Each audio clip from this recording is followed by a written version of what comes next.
When we are scared, we scream. When we are sad, we cry. When we experience pain, we swear.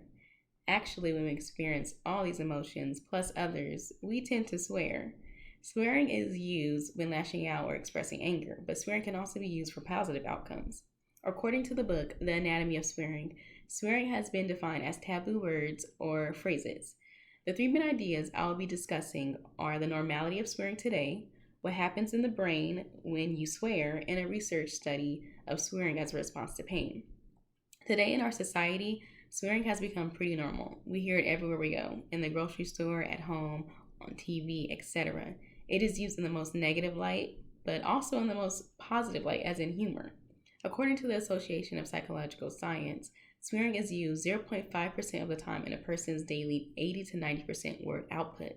Their data also showed that children begin to use these words around the ages of 2 and use them in a more adult like form around the ages of 11 and 12. Their research didn't find out how the children learn these swear words exactly, but I know from growing up, I've heard the words used around me, especially in school and in television. I didn't hear much growing up at home, which could have definitely contributed to me not swearing. But my older sister swears, my younger brother swears occasionally, and my little sister would deny it, but she's at the age where she probably swears with her friends at school. According to the Association of Psychological Science, swearing crosses socioeconomic status and age ranges, but more common among adolescents and more frequently among men. Now that I've talked about the normality of swearing in the world today, I will simply describe how the brain reacts when expressing or when exposed to swear words. To see inside the mind and what wires are triggered when saying swear words, Eisenberg et al. 2015 conducted a study using a PFT scan. With the scan, they found the amygdala. The amygdala is responsible for processing emotion and memory, according to the Medical Daily. They were able to see the amygdala showing high levels of activity when exposed to swear words.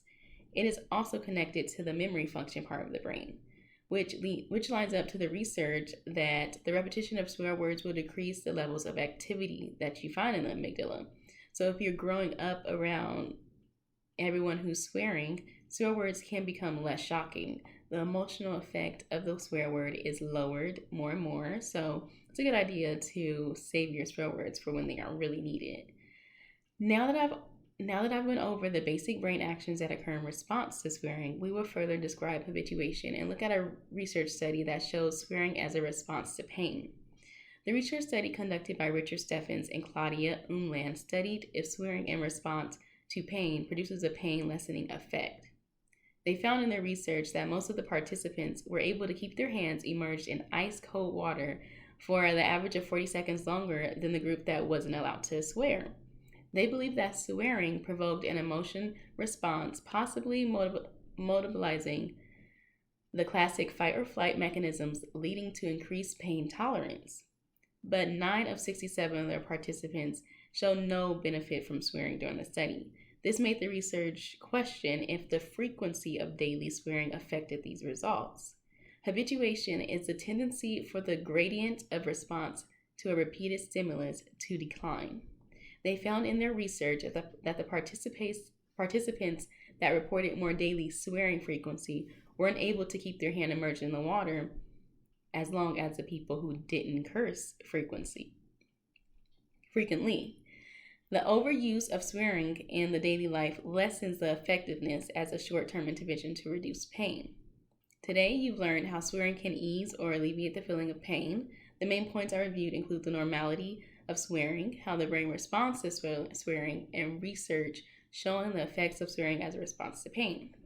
Of course, there is a time and a place for swearing, and it can still cause harm and offend others. The result of swearing has many outcomes, and as someone who doesn't swear, I believe it can have some positive outcomes as well. Thank you.